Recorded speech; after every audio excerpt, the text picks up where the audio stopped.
तर मंडळी, आपली जमीन खतून झालेली आहे आणि आपली पहिली स्टेप कंप्लीट झालेली आहे. आणि आज आहे आपल्या शून्यापासून मळ्यापर्यंतच्या सिरीजचा भाग 2. तर आज पण आपल्याला खूप काही कामं करायची आहेत, जसं की जमिनीची लेवलिंग करून घ्यायची आहे, बांध तयार करायचे आहेत, तसेच बेड करून घ्यायचं आहे, कुंपणासाठी आपल्याला खड्डे खणून घ्यायचे आहेत. तर खूप काही कामं करायची आहेत आपल्याला.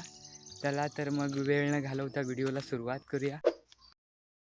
तर मंडळी, आता आम्ही करतोय जमिनीची लेवलिंग.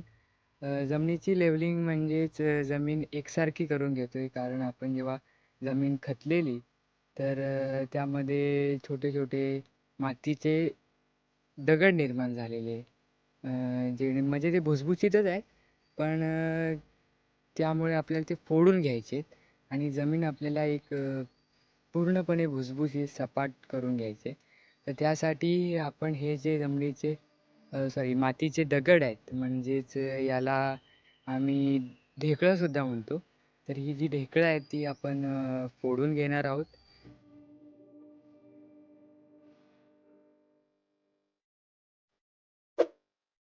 मंडळी, आपली जमिनीची लेवलिंग तयार करून झालेली आहे आणि आता मी घालणार आहे बांध.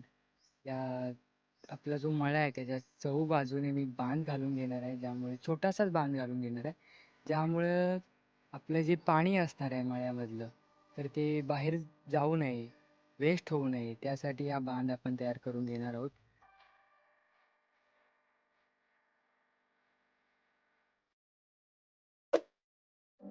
आपला बांध तयार करून झाला आहे आणि आपण आता कुंपणासाठी खड्डे बनवायचे आहेत, म्हणजेच आमच्याकडे याला नेमसुद्धा म्हणतात.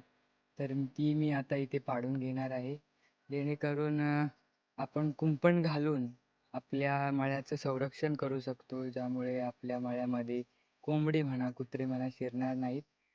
तर त्यासाठी मी आता इथे कुंपणासाठी खड्डे पाडून घेतो.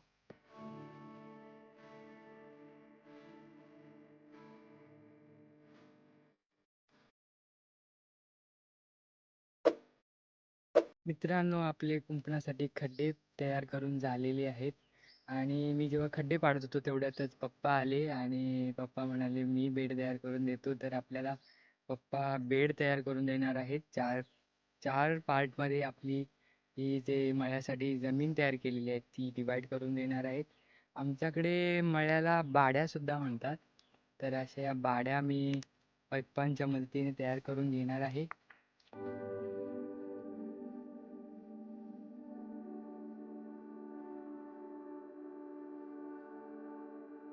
तर मंडळी, आजची आपली दुसरी स्टेपसुद्धा आता कंप्लीट झालेली आहे आणि आपली खूप कामं बाकी आहेत अजून, पण ती कामं आपण पुढच्या पार्टमध्ये करूया. खूप थकायला पण झाले आता.